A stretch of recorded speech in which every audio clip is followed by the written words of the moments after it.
Rahmatli Ruslan Sharipovga ustoz menga ilhom kelmay qo'ydi. Na bitta yangi she'r, na yangi ideya qila ololmaganimda xavotir olma. Sen ijoddan butunlay uzoqlashib, tanishlaringni iloji boricha yashash joyini ham o'zgartirgin. Vaqt o'tib shunaqangi qaytadi, hozirgi darajadan 100 baravar ko'proq darajada bu qaytadi dedilar.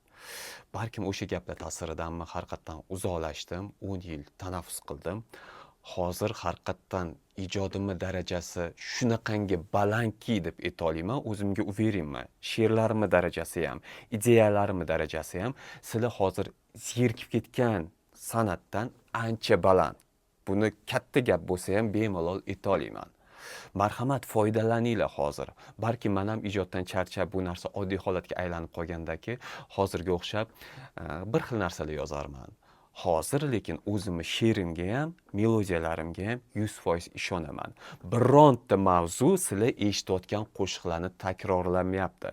Hattoki o'zimni avvalgi qilgan ijodimdan ham 100 baravar darajada baland eshitib, o'zimni etim jimirlayapti. Demakki, ijodkor o'ziga ta'sir qilsa, bu juda ham kuchli narsa degani.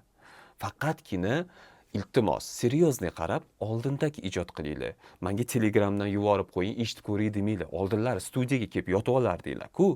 Hozir nima shunchalik erinchoq bo'lib qoldinglarmi? O'rninglarga qo'shiq aytib, balkim klipini ham olib, daromadini sizlarga olib kelib beringlar. Faqatgina ishongan san'atkorlarimga men Telegramdan yuborishim mumkin. O'shanda ham darhol javob beradigan bo'lishsa.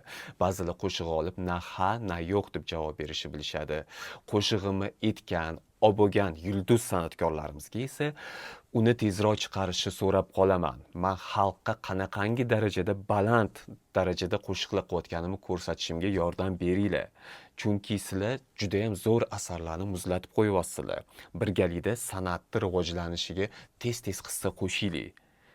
Agarda sizlarga ham sifatli qo'shiqlar kerak bo'layotgan bo'lsa, 25 yillik tajribaga ega shoir va bastakor Timur Ibragimovich xizmatingizda, lekin aytib qo'yaman, arzon emas. Men o'zimni ijodimni juda ham yuqori baholayman va arzon garovga berib yuborishga tayyor emasman.